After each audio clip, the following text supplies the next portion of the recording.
welcome to Unity Presbyterian Church Online. This week in worship, Pastor David continues the series on abundant life with a look at what Jesus said about abundancy. Let's listen. So we are in week 2 of the season of Lent. Lent being the 40 days directly preceding Easter. And the church encourages us to use this season as a time of spiritual preparation. So in our church, right here in Unity, our spiritual preparation is going to be guided by one question. The question is, how do I live an abundant life? Because Jesus tells his followers that he came so that they may have life and have it abundantly. And that includes you, and that includes me. Yes, Jesus came that we may have life. Not just normal life, not a sad life, not an extra hard life, not a status quo life, but an abundant life. Now, I wonder, have you ever woken up on a Monday morning and just thought to yourself, I just need to make it to the weekend? Or perhaps you've had a particularly tough week and you find yourself going, oh, how many more years until retirement?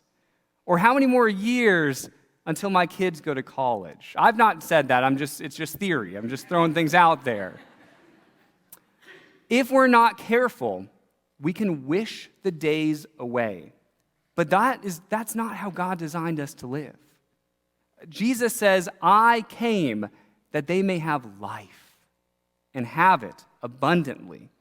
Now, the word for life in Greek is Zoe. It's almost like someone knew that when they named their oldest child.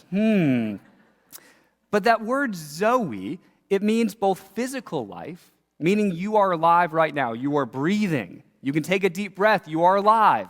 It's physical life, but it also means spiritual life. Those times when you feel alive. Those times when you understand you're connected to something larger than just yourself. You know those moments, don't you, when you feel alive? Maybe the last time you went on a roller coaster. Now, that could have been many years ago, but you still remember the feeling, don't you? Of you get strapped in, and all of a sudden your heart starts beating a little faster, and then you go up, up, up, and then right on the precipice, you feel alive. All your senses are in high gear, and then you drop, and you lose your stomach. Or maybe it's when you're just involved in something that you love, and that something, the hours can tick by, and you don't even realize it, because you're so immersed in that thing, you are feeling alive. Yes, Jesus came that you may have life, abundant life. Now, the word abundant in Greek is perissos, and it means over and above what is necessary or expected. You probably heard during the last week in school that some seniors like to pull senior pranks as a sort of going away present to their school. I don't recommend it, I'm just aware of it. But a normal senior prank might be releasing a dozen crickets down the hallway, and then you hear chirping all throughout the day, and whenever you hear the chirping, you think, oh, I did that, right? That's my prank. But what would be an example of a senior prank that is over and above what is necessary or expected? Well, here's a short video for one example. Let's watch that together. High school seniors in Maryland left their mark in a memorable way by releasing 72,000 ladybugs at their school. About 75 seniors chipped in to order the bugs on Amazon for $100. But on May 20th, the bugs were released by 5 masked suspects who broke into the school at 3:40 a.m., while 2 others waited in a car. 4 of the pranksters are juveniles and have been charged with burglary, property destruction, and disruption of school activities. As for the other 3, they will be charged by criminal summons. 72,000 ladybugs. That, I think, would be over and above in a very negative way, wouldn't it? So that's abundance, but that's abundance in the wrong direction. But still, I want you to picture the same sort of excess when you picture God's vision for your life. right? We're not supposed to live just a normal life. We're talking a life that's 72,000 ladybugs type of over-the-top life. That's abundance. So how do we live abundantly? Well, we turn to the scriptures to find out. Now, Jesus often teaches in parables. And in today's parable, as Kelly mentioned, there's going to be sheep and a shepherd, because Jesus taught in a more agricultural environment. Now, not all of us are in that environment today, and so I want to show a picture of a sheep pen in order to begin kind of rousing your imagination, okay? So just imagine the world of sheep and sheep pens and shepherds, even if that's different from the world that you experience every day. Okay, you got this in your mind? Let's go ahead and begin the scripture. It's John chapter 1, verse 10. Anyone, Jesus says, who does not enter the sheep pen by the gate, but climbs in by another way, is a thief and a bandit. Okay, so in this sheep pen, that's where all the sheep live, and there is a gate. That's how normal people get in and out of the sheep pen. But what if someone entered another way? Maybe by jumping the fence or tunneling under. Why would they do that and not just enter through the gate? Well, in Jesus' analogy, it's because that person is a thief or a bandit, meaning that person is intending harm for the sheep. So in our story today, we have an antagonist. We have the thief. And now, Jesus is going to contrast the thief from the shepherd. He goes on, he says, the one who enters by the gate is the shepherd of the sheep. The gatekeeper opens the gate for him, and the sheep hear his voice. He calls his own sheep by name and leads them out. So while thieves are sneaking over the walls and finding other ways to get at the sheep, the shepherd doesn't have to do that, does he? The shepherd can just walk right through the front door. Why? Because the sheep know the shepherd. The sheep recognize the shepherd. He calls them by name. I want you to picture that you're looking out over a whole field of sheep. And to most of us, they would probably all look the same, wouldn't they? Just little white fluff balls out in the field. Can you imagine a shepherd being able to distinguish each one from the other? To be able to tell you the name of every sheep that is out in that field? What an incredible sense of relationship that would prove between shepherd and sheep. Well, I think you know where we're going with this, don't you? We learn later on that Jesus is the good shepherd, and we are the sheep. Jesus knows each of us by name. But do we know his voice? Like sheep, can we recognize the voice of Jesus in our lives when he speaks to us? Being able to recognize the voice of Jesus is a part of what makes this life abundant. In normal life, for example, every day you wake up and you try to live and be a good person to the best of your ability, but maybe you never hear the voice of God. Contrast that with an abundant life. An abundant life, every day you wake up and you try to be a good person, but over top of that, you try to sense God's voice in your life. You try to hear that impression on your heart saying, God, where are you guiding me? Every day is a realization that you are not alone, but you live this life with God, your shepherd, leading you. You recognize Jesus' voice. I think this is one of the first characteristics of abundance. An abundant life recognizes Jesus' voice and then chooses to follow. It's a life that's guided by the shepherd. Now, did you notice, though, that Jesus is not leaving the sheep safe in the sheep pen? Jesus is guiding them out into the world. Is the world always a safe place for sheep? No. Is the world always a safe place for us? No. But Jesus is the one guiding. And as sheep who are so attuned to the shepherd's voice, we are seeking to follow.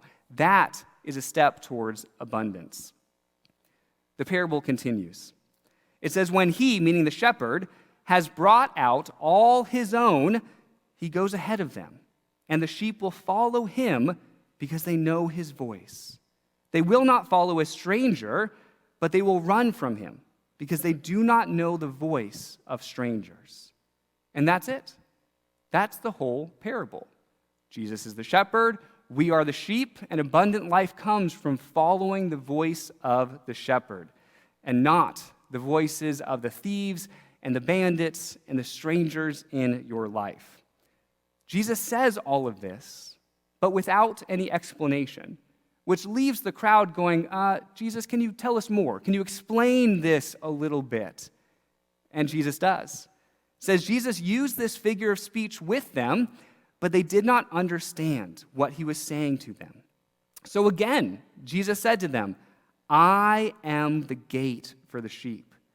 All who came before me are thieves and bandits, but the sheep did not listen to them. I am the gate. Whoever enters by me will be saved and will come in and go out and find pasture. The thief comes only to steal and kill and destroy. I came that they may have life and have it abundantly. So here we learn that Jesus is not only the good shepherd, but Jesus is also the gate in which we enter life. But I want to particularly hone in on those last two verses, because those last two verses, they really create a stark contrast for us, don't they? Between the purpose of the thief and the purpose of the shepherd, or Jesus. And we're told that the purpose of the thief is to steal, it's to kill, and it's to destroy. But the purpose of Jesus is to give you life, to give you abundant life. We have a contrast here at the end of the story. So I want to encourage you to think about the thieves right now, to think about the bandits in your life, and I want you to think about them as anything that causes you to live outside of the abundant life that Jesus is seeking to give you. That is a thief or a bandit or a stranger. And you know exactly what these things are, don't you? Things like fear. What about when fear of the future robs you of the abundance of the present moment?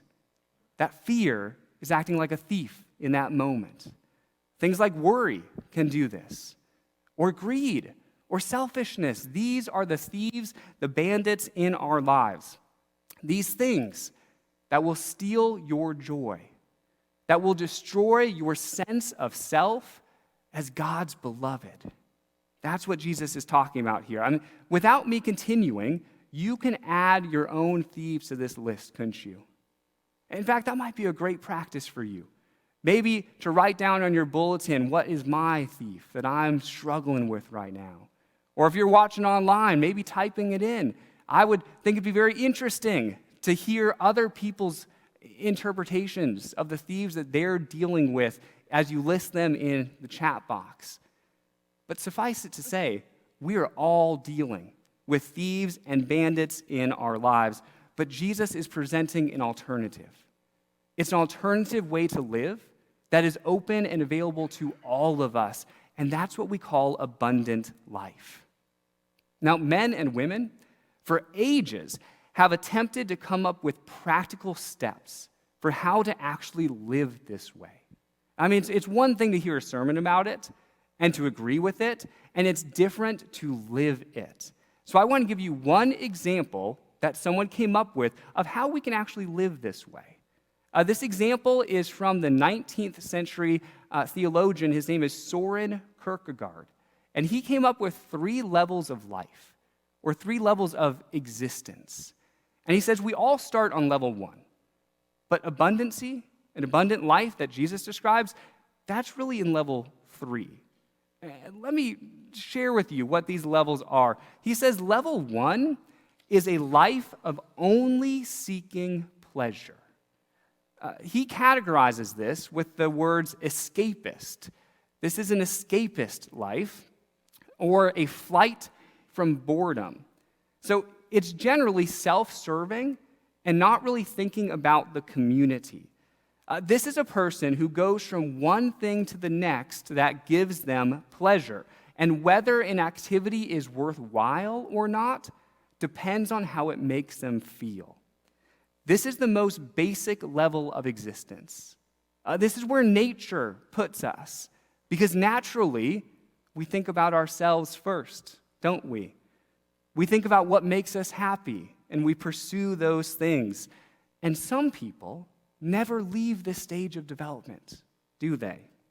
You can see them spend their whole lives pursuing the things that make them happy in the moment and then discarding them as soon as they no longer fill that void within.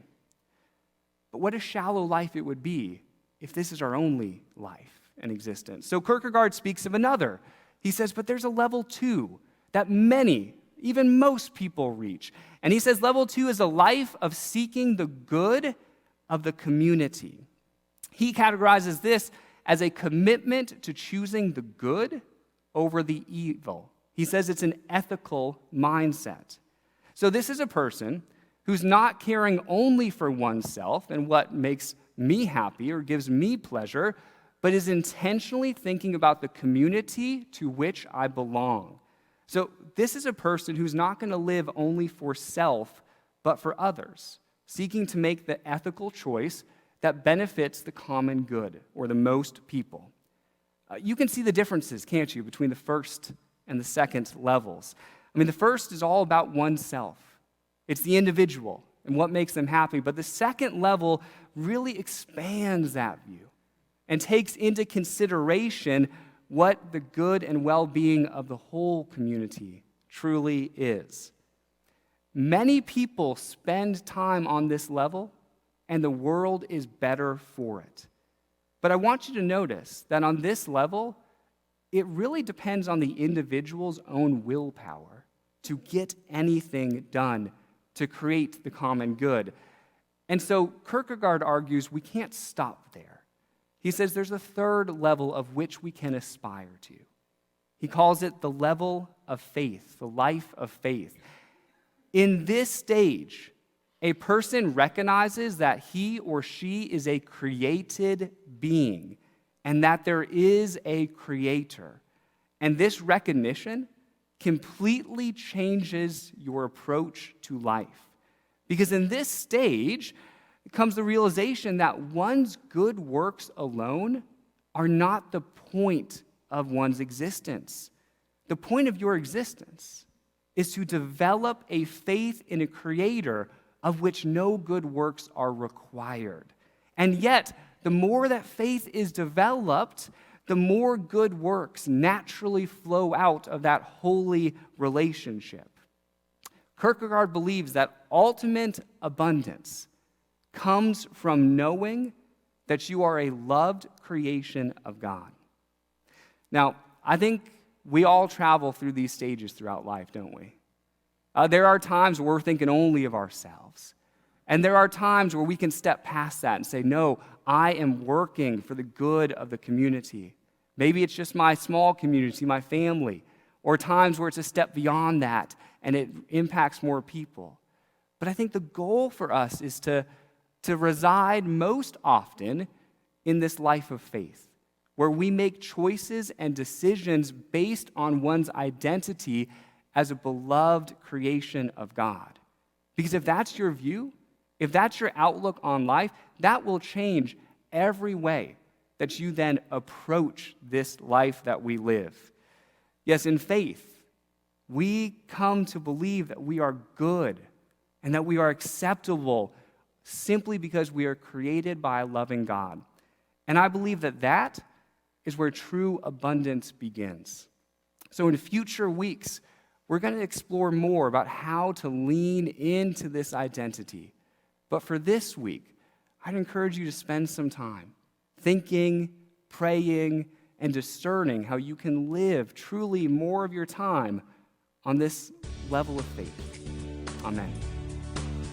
If you would like more information about Unity Presbyterian Church, please visit our website at www.unitypres.org or visit us on Facebook. This is the Unity Presbyterian Church podcast. Have a great week.